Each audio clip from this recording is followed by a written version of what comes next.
Esta charla es sobre un taller, digamos, voy a empezar dando de una parte y otro compañero va a dar otra parte de esta parte. Vamos a hablar de Rust, que es un lenguaje de programación, digamos, de los más nuevecitos ahorita en el mundo, ¿verdad? Y bastante que se ha hecho popular últimamente por su capacidad, ¿verdad? Y eficiencia, ¿no? Trabajar con cosas de sistemas y cosas así. Bueno, Rust básicamente es un lenguaje de programación de sistemas extremadamente rápido que dice que previene fallas de segmentación y garantiza seguridad en hilos de ejecución. Y Rust es básicamente de Mozilla. También otros proyectos de Mozilla, así como otros proyectos que tiene Mozilla, pero se empezó ahí con alguno de los empleados de Mozilla que en su afán de aprender o algo por el estilo, de innovar, se creó un lenguaje de programación y se está desarrollando activamente y ya se está usando en producción por muchas empresas. Mismo Mozilla lo tiene usando en Servo, en partes que están interesadas en el Firefox Quantum actualmente, entre otras empresas como Dropbox y muchas otras, ¿verdad? La instalación básicamente en Linux y Mac es la que ven ahí. Simplemente se corre eso y se instala Rust, y para comprobar vemos ahí que lo que tenemos que hacer Rust C espacio version y toda la versión del compilador que tenemos. Y el hola mundo en Rust es básicamente que se define una función, es como se ha programado en Java o en C, bueno, en Java es un objeto, ¿verdad? Pero hay una función main que es la que llama todo lo demás, donde se inicia el programa, ¿verdad? Así es Rust también, igual que en C, hay una función main que es donde van a ir todo lo que vamos a programar, ¿verdad? Le mandamos a llamar todo lo demás. Este es básicamente el hola mundo. Lo que vemos ahí es print ln, cuando está ese signo de exclamación hacia abajo, me dice que es un macro, no es en sí una función. Y bueno, y lo de adentro es ya conocido por todo, un string. Nosotros para compilar algo como esto, si tenemos un hello world,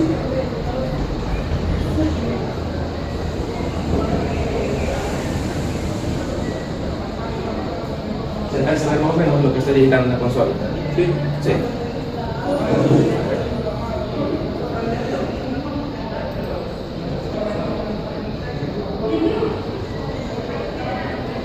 Bueno, tenemos el programa para ejecutar lo que nosotros haríamos algo como esto.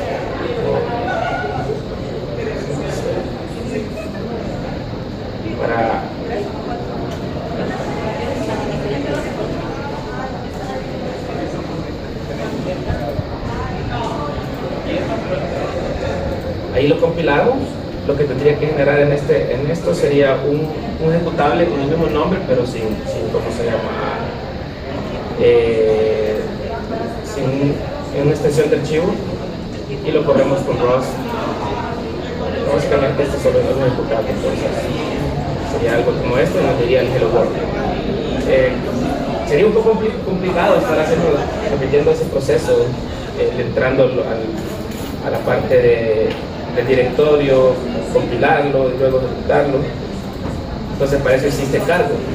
Cargo, para los que han desarrollado en Java, Python, Ruby, en Node.js, este es un manejador de paquetes y compilador, quizás parecido a lo que sería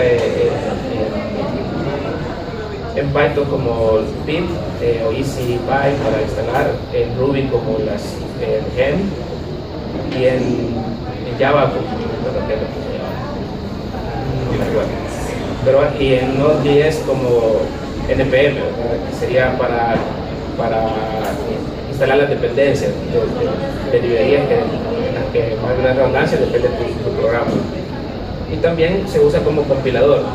Podemos compilar y debuguear también las aplicaciones, los programas que hagamos en Rust. Cargo, cuando uno instala, cuando ejecutamos el programa de instalación que ejecutamos al principio, el código, perdón, entonces se instala por defecto con Rust, así que no tendríamos que instalar algo más.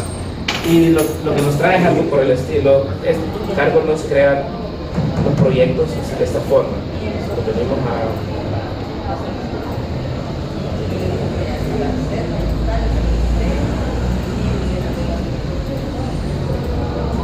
si yo hago un cargo nuevo programa, me va a crear un directorio que se llama cargo new, con el ls, nuevo cargo básicamente, como le puse anteriormente, y me crea dos archivos, uno que es cargo.tor y el otro es un directorio que es crc.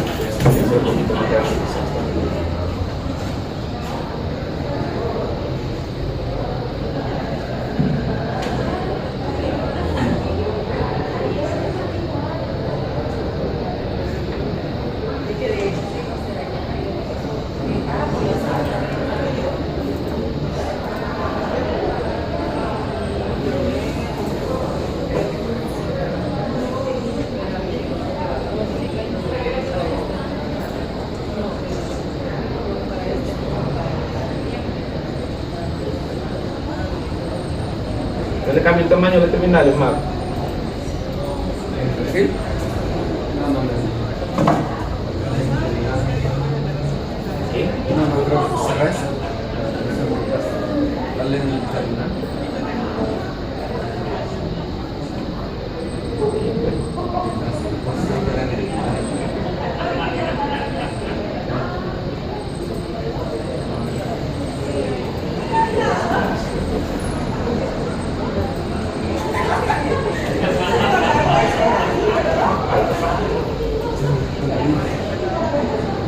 Yo aquí.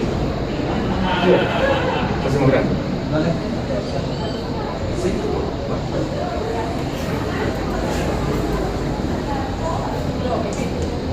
Entonces, si vemos el nuevo programa, me crea eso, básicamente con y el directorio SRC, que lo voy a ver aquí en el monitor, que sería el nuevo programa. El TOR sería este archivo TOR, cargo TOR, sería básicamente lo que define la descripción de nuestro programa, nuestro paquete, por ejemplo, el nombre, una versión le pones por defecto, el autor, y aquí serían las dependencias, por ejemplo, uno pone especifica la versión que quiere bajar. Cuando le demos compilar o ejecutar, cargo de una sola vez va a bajar las dependencias necesarias y compilar para que funcione solo. Por defecto crea un archivo. El directorio que crea es básicamente con Git para llevar, digamos, control de los cambios, y crea el SDC donde nosotros deberíamos de poner todos nuestros archivos, y que sería la parte donde vamos a programar. Y aquí por defecto nos deja un Hello World acá.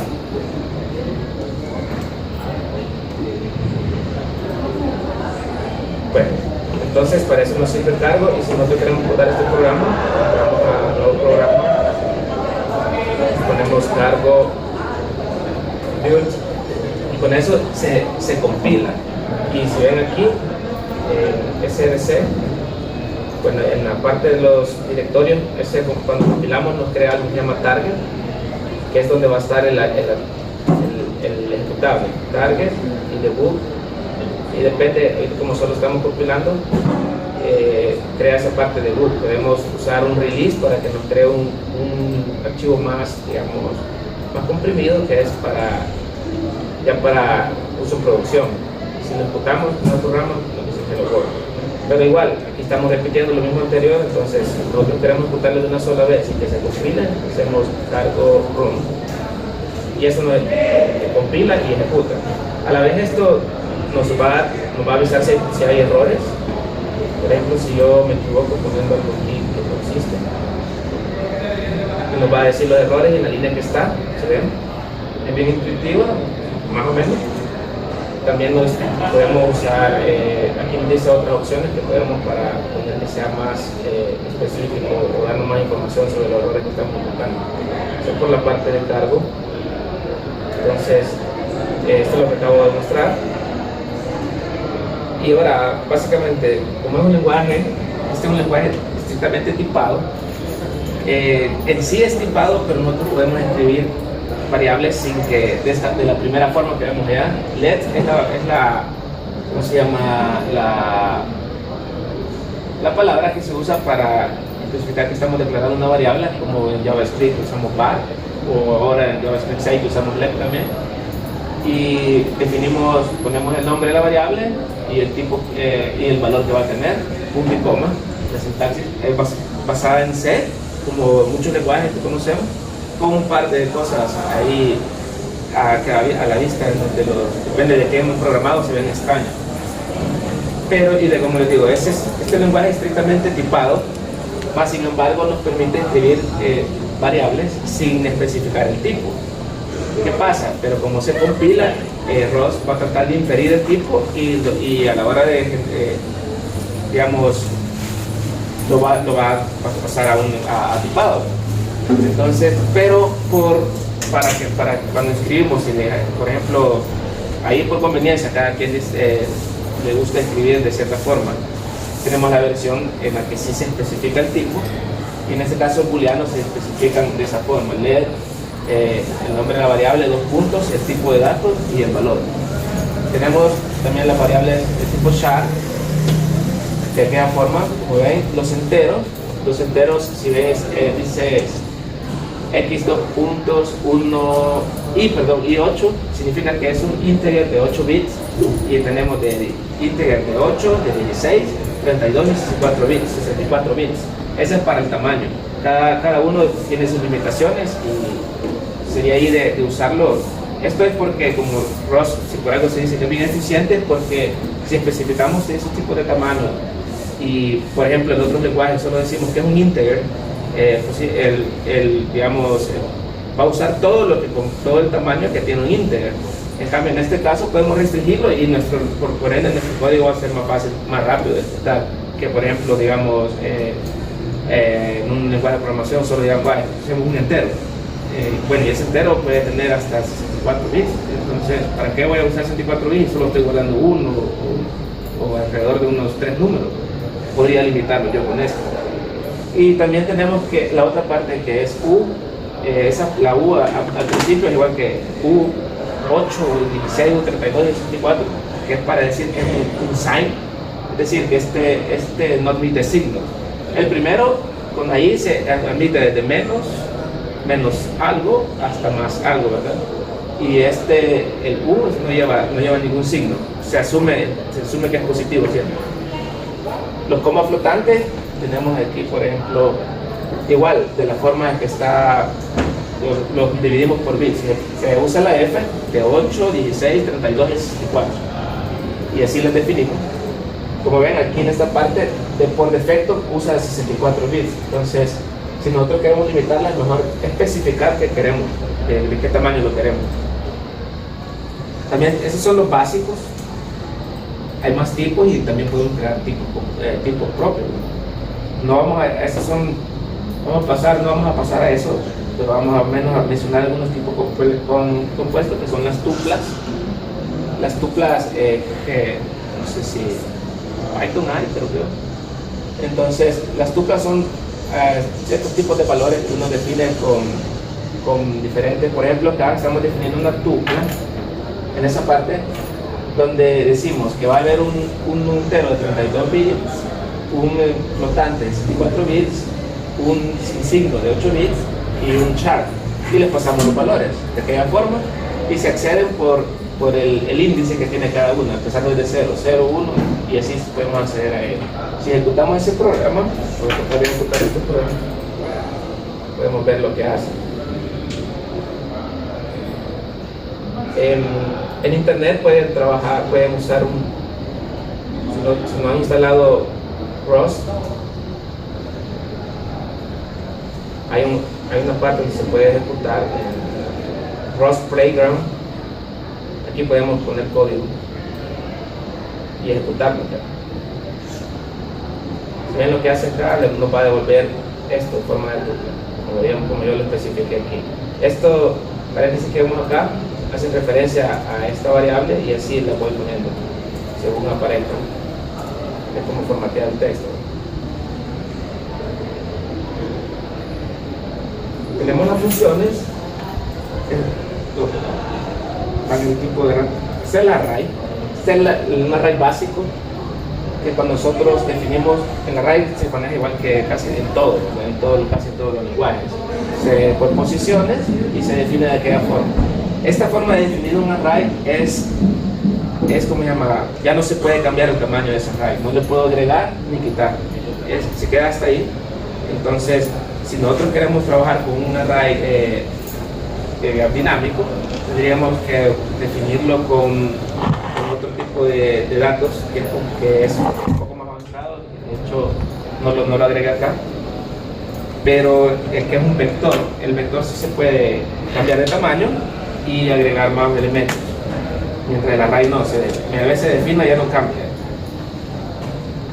Tenemos las funciones que usamos la palabra fn. Fn define una función y bueno, básicamente como cualquier otro lenguaje, las funciones tienen que llamarse en el main para que es la función principal, y básicamente puede recibir parámetros o no. Y si, incluso hay funciones que definen tipos. Ya les voy a enseñar que devuelven tipos. Estas funciones por defecto no devuelven nada, pero si nosotros quisiéramos devolver algo, hiciéramos algo como esto. Tengo que no recibe nada, pero quiero devolver. Si especifico que no voy a devolver nada, hago algo como esto. Pero si voy a especificar, por ejemplo, quiero devolver array, un vector, pongo p, y digo dependiendo de qué debo devolver, de string. No sé, algo complicada, se ve algo complicada la sintaxis, pero no es muy difícil, una vez uno se acostumbra. Y la estructura de control, si ven, ahí está un if, else, if, y así sucesivamente. Si ven en esta parte de acá, o en el if odiamos los paréntesis, no es necesario poner paréntesis. Entonces, básicamente estaría escribiendo un poquito menos que en otros lenguajes en este caso, pero no cambia mucho, la estructura no es muy diferente. Un bucle, por ejemplo, tenemos el while, que tampoco cambia mucho a otros. Si ven, hay un número que lo vamos cambiando y se va repitiendo ese bucle. Hay algo muy interesante ahí, que es la palabra mut. Por default, las variables en Rust son inmutables, es decir, no se pueden cambiar. Por seguridad, han decidido ellos, por estándar, no permitir cambiar las variables. Pero si agregamos la palabra mut antes del nombre de la variable, significa que esa variable es mutable. Entonces, funciona para poder cambiar el valor en computación. Tenemos el bucle for, que es algo de esa forma, que básicamente cuando vamos aquí a las cosas que se pueden iterar, no iterables, entonces usamos la función iter, que básicamente devolvería valores en el for y se las asignaría a esa variable iter que tenemos ahí. Bueno, esto básicamente lo que es una introducción breve a Rust.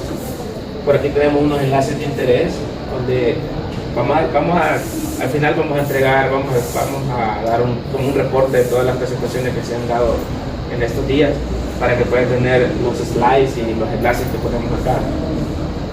Por ejemplo, podemos hablar de los proyectos hechos en Rust. Obviamente Servo, que está ahorita en Firefox Quantum, una parte de él. Entonces, también hay uno que se llama Redux, que es el sistema operativo que han hecho en Rust, alguien por hobby. ¿Y quiénes usan Rust? Podemos ir para saber quiénes usan Rust, podemos ir a esta página. Por ejemplo, vemos usan Rust, algunas conocidas están aquí, por ejemplo Atlassian y otras por ahí. Estas personas están usando Rust. Una lectura interesante, pueden ver esta que tengo acá, cómo Dropbox cambió su infraestructura de Golang a Rust. O sea, Golang es otro lenguaje que está, digamos, midiéndose al nivel de Rust para las cosas de programación de sistemas, ¿verdad? Y para probar en línea, aquí tenemos estos enlaces. Y bueno, les quería enseñar por lo menos un ejemplo de... lastimosamente no tengo un ejemplo en otro lenguaje que haga lo mismo que va a hacer Rust ahorita, porque me hubiera gustado que hiciéramos que midiéramos el performance, ¿no? Lo terminaste. Bueno, queríamos tratar de hacer un ejemplo en un lenguaje para que pudiera ejecutar el mismo programa que voy a hacer, que tengo en Rust, pero les voy a enseñar más o menos cómo se escribe algo muy sencillo en Rust. Por ejemplo, algo que básicamente que haría mucha gente que trabaja en Rust es habitual, es, ¿cómo se llama?, trabajar con hilos.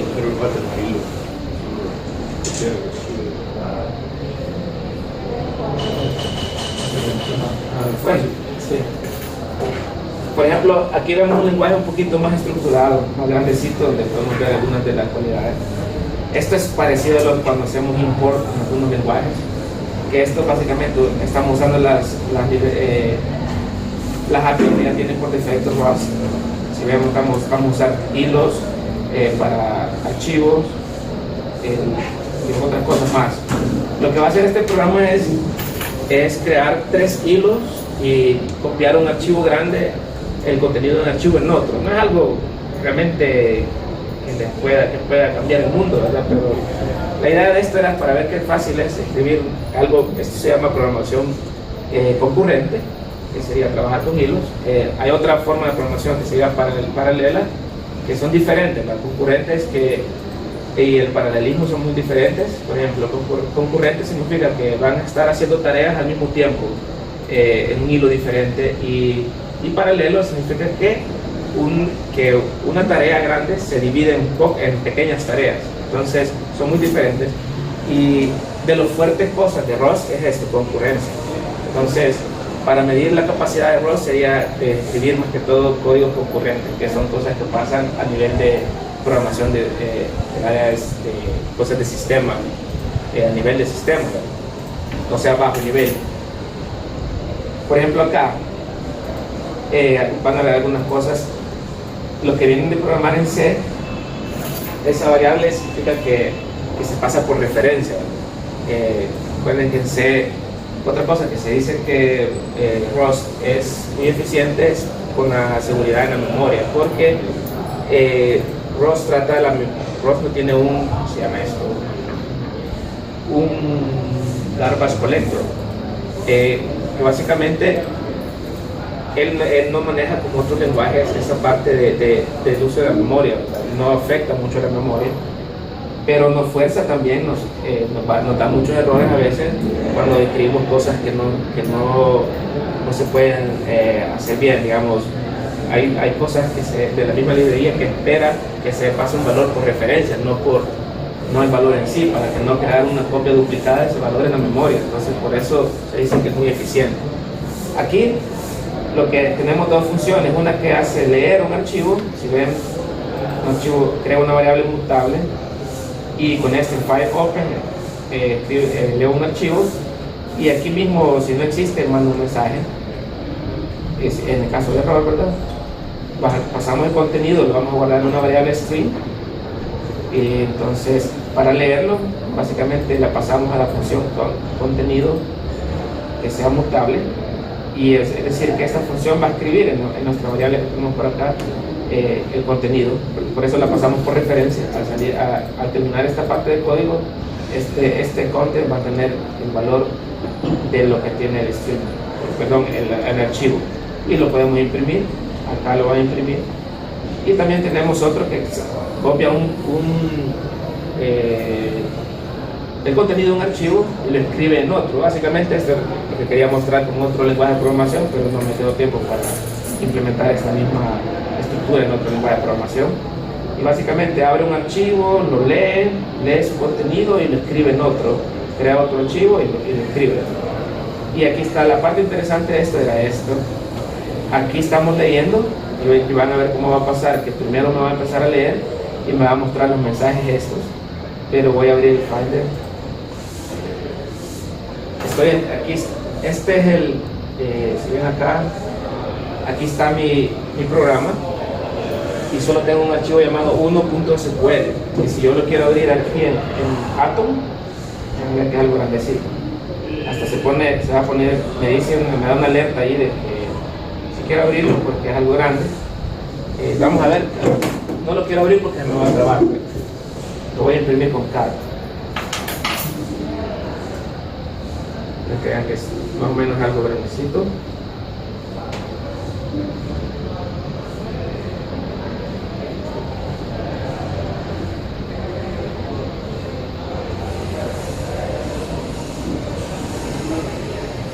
Lo que va a hacer el programa va a simular esto.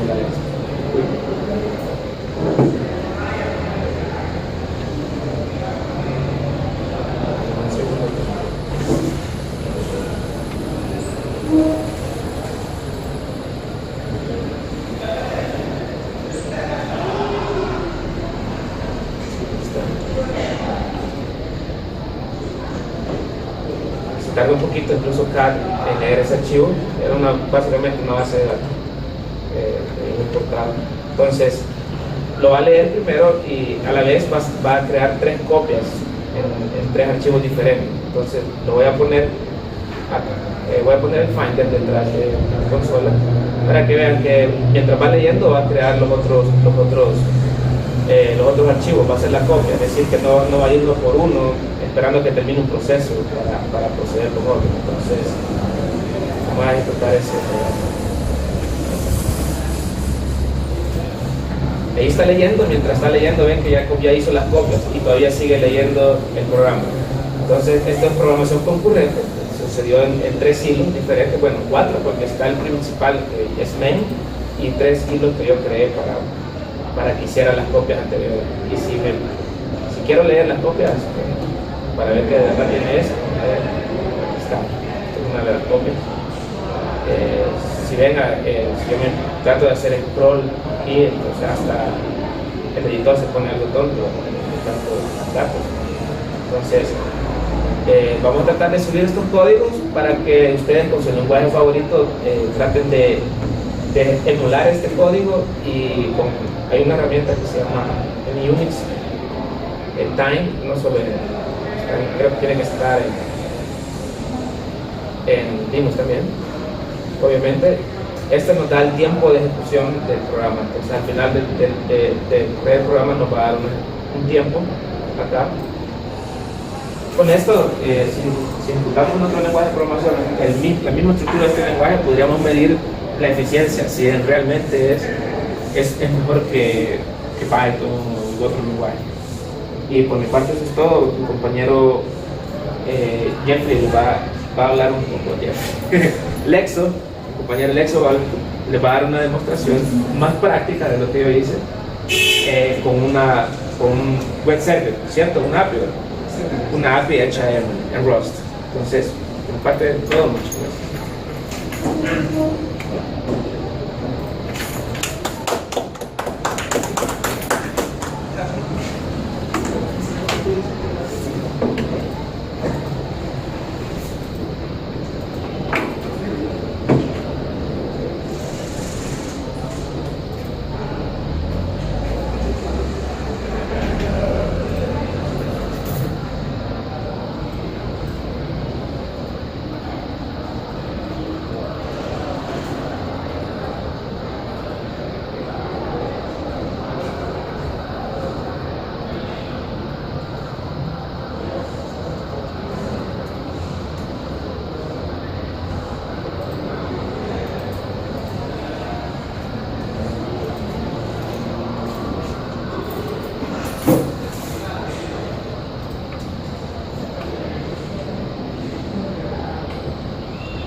iniciar con la demostración técnica de Rust, utilizándolo en servicios web. Mi nombre es Andrés Alonso, me dicen Lexo o Lesho. Soy desarrollador web apasionado por el software libre. Soy miembro de Mozilla Centroamérica, Arduino Guatemala, y está mi sitio web lesho.io.gt y mi blog.lesho.io.gt. Okay, ¿qué es Rust? Creo que ya lo tomó el compañero. Entonces vamos a seguir. La instalación de Rust en Linux es bastante sencilla, es solo ejecutando un comando que está alojado en Rust.rs con curl y sh. En sistemas Windows es descargando un paquete, si no estoy mal, MSI para instalarlo. Hace ratos que no uso Windows, no sabría decirles con seguridad, pero bueno, iniciemos. Rust para web services. Ok, que está tardando en refrescar. Ahí está. Entonces, para servicios web existen demasiados, bueno, ahorita no demasiados para Rust, pero esperamos que más adelante sí, pero existen varios frameworks que podemos utilizar para poder manejar rutas, bases de datos y manejar los datos que tenemos ahí. En este caso, en mi demostración tenemos tres, que es Rocket, Cert y Diesel. Entonces, empecemos con Rocket.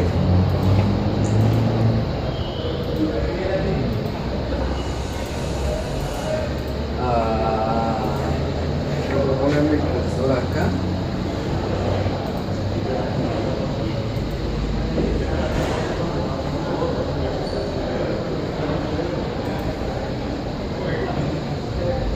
Ok, Rocket es un framework para escribir aplicaciones web rápidas, no solo rápidas en el sentido de, como siendo Rust, tiene bastante más soporte de requests por segundo, entonces, sino también la forma de construirla, es al inicio solo la configuración es lo que toma un poco de tiempo, pero ya al escribir rutas y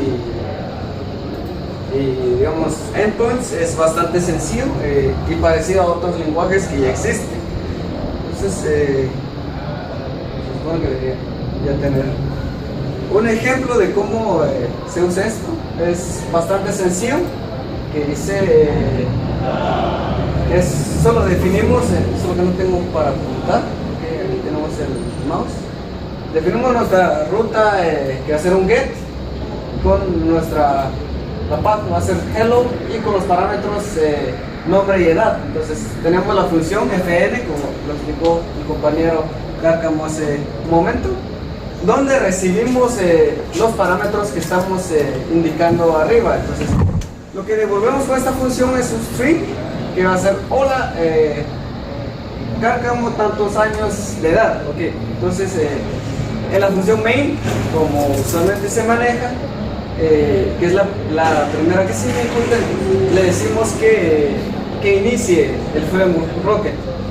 Aquí le podemos pasar varios parámetros que pueden ser para manejar cores, para decir qué headers aceptamos.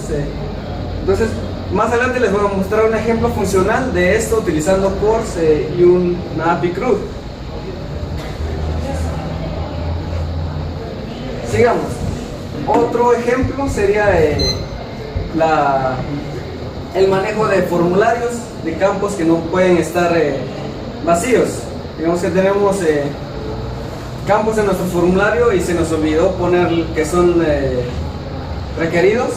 Entonces podemos hacer la validación del lado del servidor, donde podemos retornar un error para decirle al usuario que llene eso. Entonces, eso fue Rocket, que es el que nos maneja las rutas y la parte de web. Entonces, seguimos con Cert, que es Cert significa serializar y deserializar. Lo que Cert nos permite hacer es tomar un texto JSON convertirlo a objeto en ROS y viceversa, tomar un objeto en ROS y pasarlo a JSON. Esto para los que han programado en Java o en otro lenguaje donde usan modelos, digamos, siempre creamos primero un modelo de lo que va a ser nuestro, digamos, que es persona. Por ejemplo, el ejemplo que tenemos más adelante, persona, tenemos atributos de la persona, nombre, edad, país. Entonces, lo que nos permite es convertir eso, pasarlo de un objeto o de una clase a JSON para que el usuario o algún front lo pueda consumir. Eso, y seguimos con Diesel, que es básicamente es un ORM y Query Builder para conectarse a base de datos relacionales. Entonces voy a hacer MySQL, MariaDB, Postgres y bastantes más. Entonces, vamos a ver un ejemplo de Diesel. No sé si se ve bien ahí, pero no tenemos cómo ampliar acá.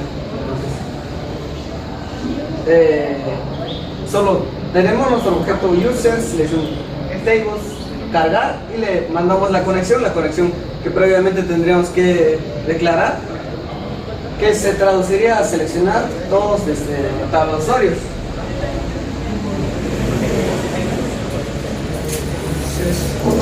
Otra forma de hacerlo, digamos, es ya obteniendo el usuario, podemos decir que vamos a hacer un belongs to user, cargamos datos de otra tabla que pertenezcan al usuario que acabamos de obtener. No necesariamente tenemos que pasar un ID, podemos pasar un objeto para que ya dice lo haga, construya el query para nuestro servidor SQL. Un ejemplo más complejo, que es lo que estaba hablando hace rato, es de tener una estructura o un modelo que en nuestro caso se llama New User, que tenemos nombre y color del cabello. Entonces, esto, digamos, para hacerlo en una API REST que manejamos JSON en esos datos, lo convertimos con set a JSON y convertimos lo que envía el usuario digamos, que es un JSON a la estructura. Entonces, para crear varios usuarios usamos, bueno, ahí solo tenemos un vector que le decimos, tiene dos objetos new user que tienen los atributos que vimos antes. Le damos un insert into, le pasamos nuestra tabla, digamos, los valores, y le damos a ejecutar con nuestra conexión que tenemos. Eso se traduciría en un insert into y los values que serían esos, que serían un multi-insert. Ok. Aquí dice taller de ROS, pero en este caso va a ser demostración. Creo que esto lo explicó mi compañero. Cómo crear un nuevo proyecto. Es solo cargo, new, le ponemos el nombre de nuestro proyecto y le pasamos que va a ser un binario. Ahí, perdón. Ahí. Tenemos las dependencias. Así como lo explicó el compañero, las dependencias las manejamos a través del archivo cargo.tom, que básicamente sería como un POM o un Gradle para Java. Entonces le ponemos Rocket 0.36, la versión de nuestra dependencia, y Kotlin, que como hablé al principio, Rocket nos permite simplificar el desarrollo escribiendo menos líneas, pero Rocket genera en background más código. Eso lo hace para mantener la simplicidad del código y que Rocket haga cosas por nosotros. Entonces no tenemos que escribir tantas cosas. Ok, otra vez me confundí. Una web API. Entonces, ¿qué es lo que vimos hace rato? Montamos un endpoint donde recibimos dos parámetros y le decimos que, bueno, aquí está, hello, que al momento de hacer un get con esos parámetros nos retorne un texto. Eso lo podemos demostrar ahora.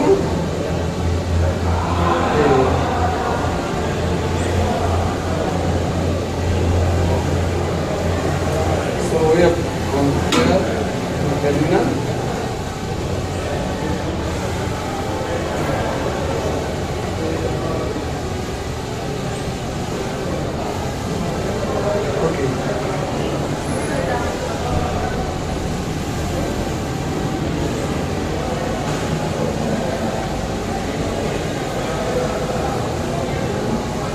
Ahí tenemos. Entonces, voy a borrar esa carpeta.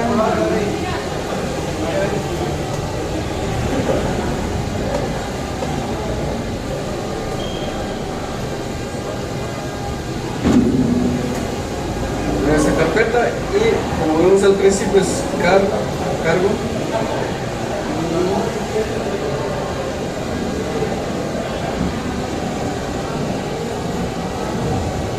Ok, me cuesta un poco ver.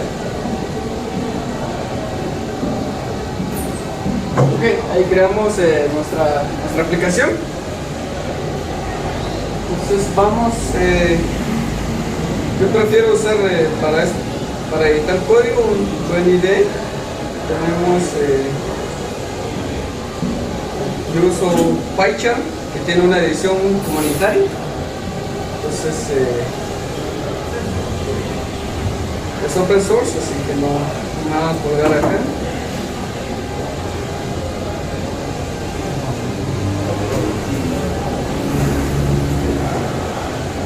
Ok, tenemos esto. No se puede ver. Puede ser pequeña la pantalla. Lo siento. ¿Ah? Siento que para atrás.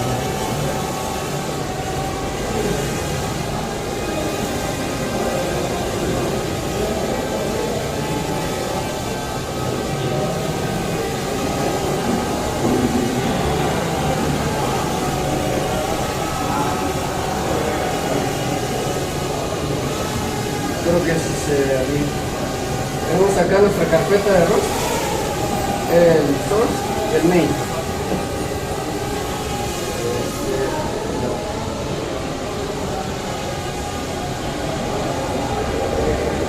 Entonces, si ejecutamos esto, vamos a la terminal, nos va a compilar el ejemplo que está ahí y hello world. Entonces, lo que vamos a hacer ahorita es utilizar este código que tenemos acá.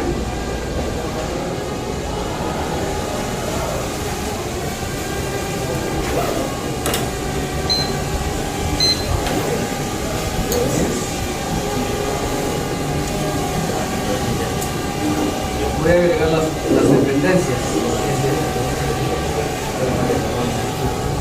Ok, entonces ahí agregué las dependencias y esperamos que Cargo nos instale todo.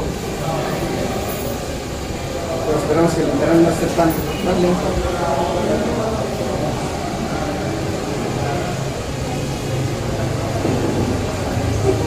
Gracias.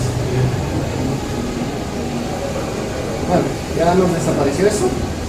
Entonces usamos Rocket, decimos nuestra ruta va a ser hello y que va a recibir parámetros name. Le damos cargo room. Ok, nos está compilando todo.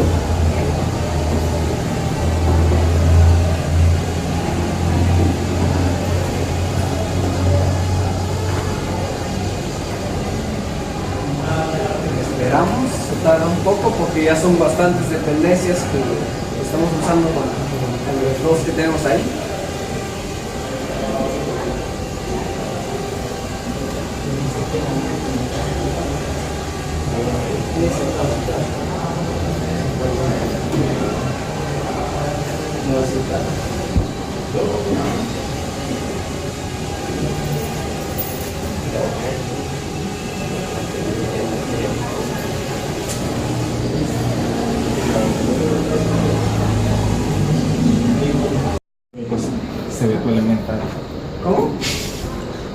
Alice de bonito. El Es inventario. elementario. Ajá, sí, Ok. sí. Elementos. Sí, es elementario. Sí. Ok, tenemos esto. Entonces, voy a mostrar un proyecto un poco más complicado.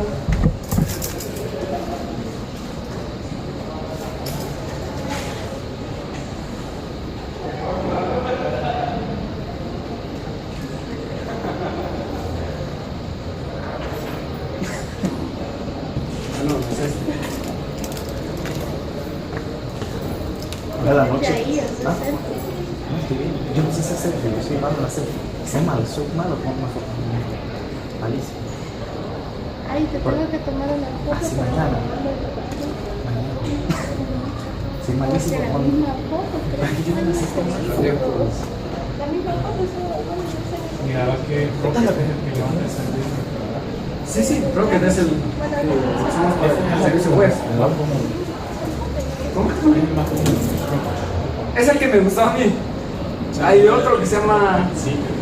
¿Ah? ¿Nickel? Bueno, hay varios. No, se me fue el nombre de otro. Que es como el más estable. Está Rocket y. Iron.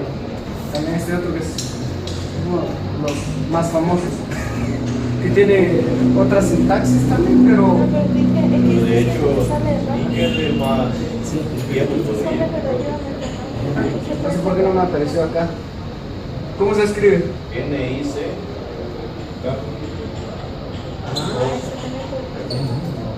Sale más Creo rápido. que Rocket no, es pero Ah, que tiene más capa. Nickel RS. no, pero me está pidiendo. No, sí, porque lo único que tiene más capa. Pues cada uno tiene sus ventajas y yo usé Rocket por preferencia propia, pero o sea, existe un montón. Y la documentación, pues ahí siempre está en las páginas oficiales. Algo muy similar. Te envío el pie chart.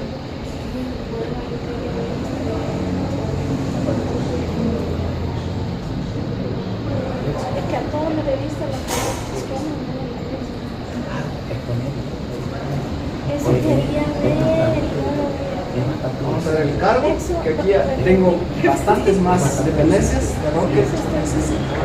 Cogen el course, que es el que estoy usando para que no me tire que estoy haciendo un request desde otro dominio hacia otro. Tengo set para JSON, Diesel y más dependencias. Entonces, veamos primero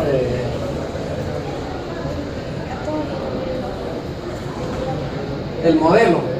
En este caso es una estructura que se llama persona, que tiene varios atributos, ID, nombre y todo lo que vemos ahí. Entonces podemos especificar si son opcionales o no, porque si no lo especificamos nos va a pedir siempre eso y nos da error. En el caso del ID es opcional porque a la hora de crear un nuevo registro no mandamos ID. El ID nos lo retorna cuando ya está insertado en la base de datos. Entonces tenemos la implementación donde usa Diesel para guardar los datos dentro de la base de datos, que es, le pasamos un objeto persona y la conexión. Entonces, le decimos insertar dentro de la tabla personas los valores persona, que es lo que estamos recibiendo con un JSON. Si ocurriera un error, le ponemos un mensaje de error y retornamos el último ingresado, que es lo que tenemos con Diesel. Toda la documentación está en diesel.rs, también de Rocket está en rocket.rs. Y también el método de leer una persona, le pasamos un ID y nos retorna. El de seleccionar también le pasamos no, el de leer es ver todos, perdón. Nos lista todos. El de select, que le pasamos un ID, un integer de 32 bits, y nos retorna un JSON de la persona que queremos actualizar y eliminar. Entonces, nuestras rutas quedarían así. Okay, esto ya no sería necesario porque ya tengo estoy usando, ¿cómo se llama? Rocket Pods. Entonces tenemos post, nuestra ruta para crear personas, donde ahí estamos recibiendo un JSON en esta parte, JSON que es persona, y le mandamos esos datos a el método create que tenemos en la implementación del modelo. Entonces, lo insertamos y ya nos retorna lo que estábamos viendo hace rato. Lo mismo con get.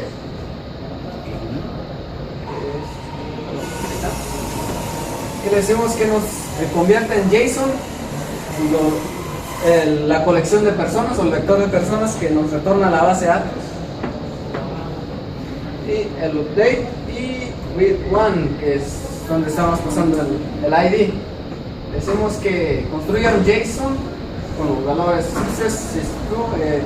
persona y el objeto persona que tenemos, que nos devuelve la base de datos.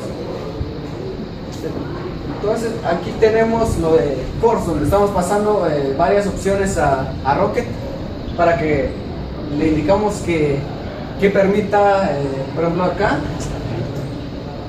Allowed Origins, le estamos indicando que acepte peticiones de cualquier origen, porque si no lo hacemos, solo va a aceptar peticiones del mismo origen donde está eso. Pero como esto solo es una web API y aparte tenemos el frontend, entonces no nos va a dejar. Los métodos, un vector de métodos que le definimos cuáles queremos o no.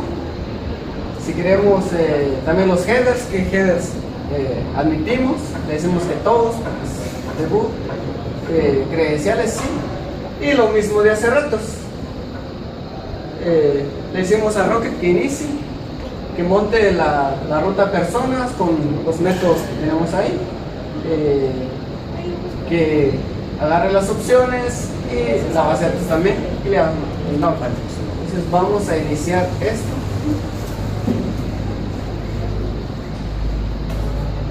Para ver cómo está funcionando ahora.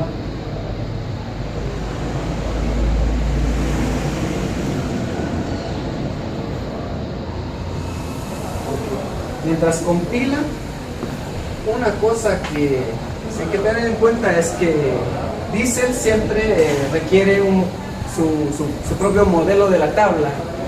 Tenemos la tabla if y nos lo puede generar con un comando. Igual está en la página de Diesel. Perdón, me está pidiendo la base de datos.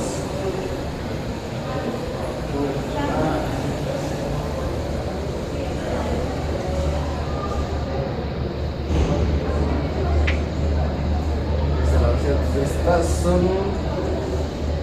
Exo, y todo esto que estás enfocando ahorita, en general de ROS, ¿como cuánto tiempo te iba a aprender? ¿O aprender eso? Ya había visto ROS antes. Ajá. Ya había visto ROS antes, más o menos, pero solo eran ejemplos. Entonces, las 2 semanas que tuvimos para hacerlo, eso es lo que me tomó aprender y hacerlo. La mejor forma de aprender es hacer algo funcional, porque si no, si hacemos... La página de registro. La página... lo usamos para el registro del Mozilla Day. ¿Lo usamos? Aquí en el editor, perdón por el primer mensaje, pero le tengo que cargo el Scooterron. Y me seté la variable de entorno, que es la URL de la base de datos. Por eso me estaba dando error al correrlo solo desde la terminal. Alguien tenía mucho sueño y estrés. Que aquí tenemos un pequeño error. Ayer funcionaba, no, antier funcionaba. Eso decía ella. ¿Qué dice, no? Eso decía ella cuando funcionaba. Pero no. Ya. Sí. Es porque quité el código que estaba usando WAR y Responder. Es lo bueno de ROS, que no te deja usar código, o sea, no te deja poner código basura ahí, que al final no vas a usar. Entonces, compilando de nuevo.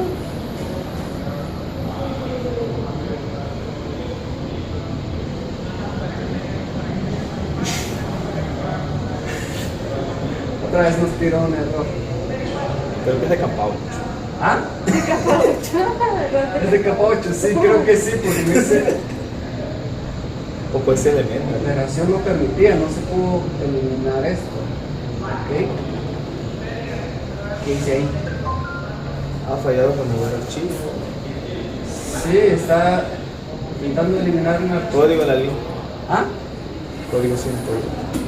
No, sí está eliminando este archivo, pero no me dejó, entonces lo que voy a hacer es ejecutarlo mejor desde la terminal. Creo que hice algún sudo ahí a la hora de estarlo viendo, entonces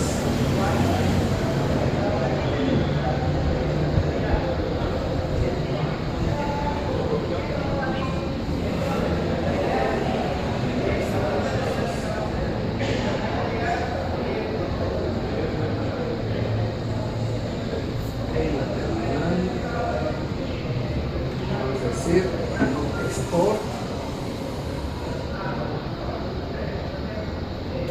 número y mi contraseña. Vamos a ver.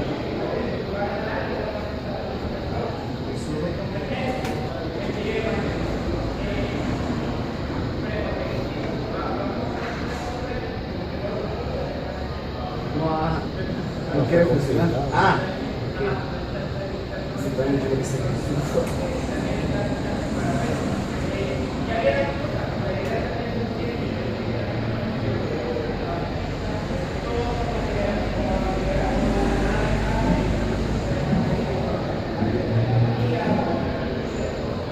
Copiar la URL, pero la voy a copiar acá.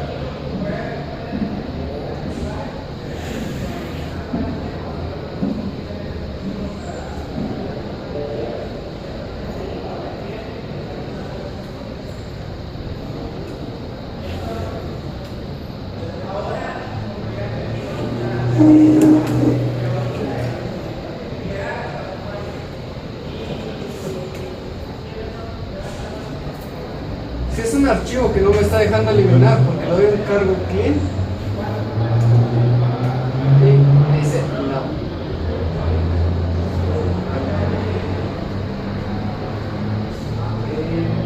Vamos a darle de nuevo, compilando. Sí, creo que a la hora que estoy haciendo modificaciones se me fue algún sudo y creó un archivo como root y no me estaba dejando eliminar. Empieza a compilar de nuevo.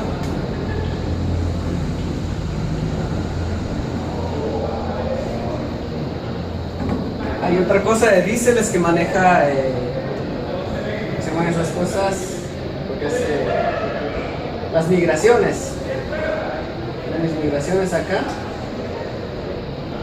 que es como creo mi base de datos, entonces puedo ir creando como cambios en la base de datos en archivos y solo leo que corra las migraciones y hace los cambios. Entonces eso es bueno para cuando movemos la base de datos de servidor, que nos estemos ahí buscando qué cambios le hicimos a una y qué cambios le hicimos a otra, sino está todo en el código, que a la hora de correr la migración cree una estructura igual a la que se tenía antes.